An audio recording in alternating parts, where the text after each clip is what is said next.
Sometimes what seems to be adding value to our design portfolio is actually damaging it. Today, I would like to share with you 4 common mistakes that UX and product designers make in their portfolios. While those mistakes may appear to be a good idea at first, they can actually damage the quality of a portfolio and negatively impact your job search. Some portfolios seem to be meeting all the common criteria. They start with the problem, they show the process, they tell the story, they even provide the business case, but they are still not quite hitting the mark. Why is that? At first, it was challenging for me to identify the issue, but after taking a closer look and analyzing multiple portfolios, I finally realized what it was. Usually, it is one of the 4 mistakes that sneak up on designers. While it seems like those practices would improve the portfolio, in reality, they damage it.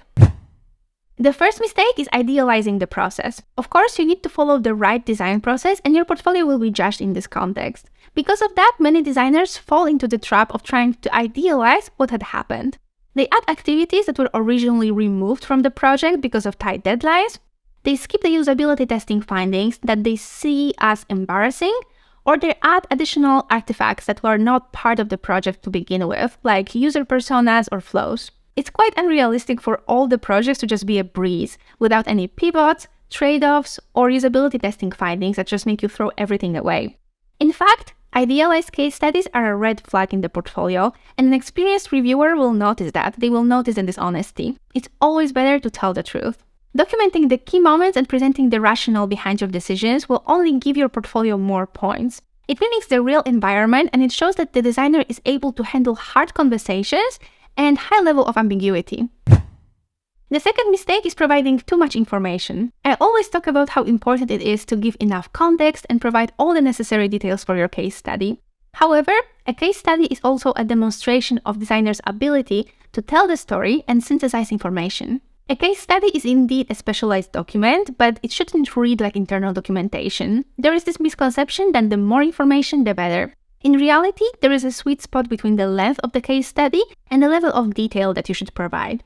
A case study falls between the one-pager and the internal project specification. It shouldn't be just a summary with a couple of mockups, but it also shouldn't be extremely long.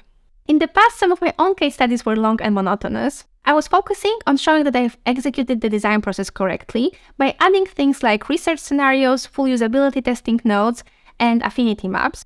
If you're a junior designer, it's completely fine to add those, but add them as links, not in the main flow of your case study. In general, the more senior the designer, the more focus of the portfolio shifts from the process and artifacts to decisions, impact, and trade-offs.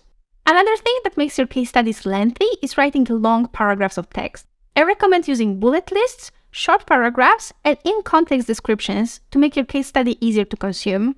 If this video has been helpful so far, you can subscribe to my channel for more portfolio tips or join my free 5-day portfolio masterclass to level up your portfolio. Now let's come back to the video.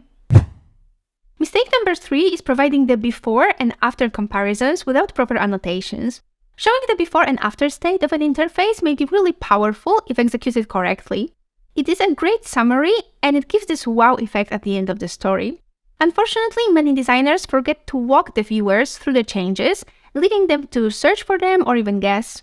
Our role as designers is to manage viewers' attention and guide them through the details. We should avoid asking people to play the Find 5 Differences game. Adding annotations, highlights, and blurring out parts of the interface will be really helpful for your viewers to understand the side-by-side comparison. The fourth and last mistake is showing too many similar mockups. The underlying motivation behind showing multiple edge cases, hover states, and variants of the same component is to demonstrate designers' attention to detail and level of seniority. They want to show that those states were thought of and designed properly. In reality, though, there is a fine balance between demonstrating the skills and confusing people with too many similar mockups.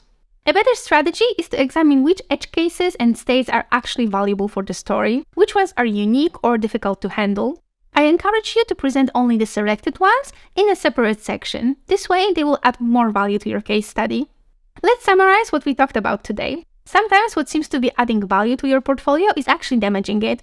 Be aware of those 4 mistakes that sneak up on designers. First, idealizing the design process. Second, providing too much information. Third, the before and after comparisons without annotations. And fourth, showing too many similar mockups. I hope that you will avoid those mistakes or eliminate them from your portfolio. Thank you for watching, and I'll see you in the next video very soon.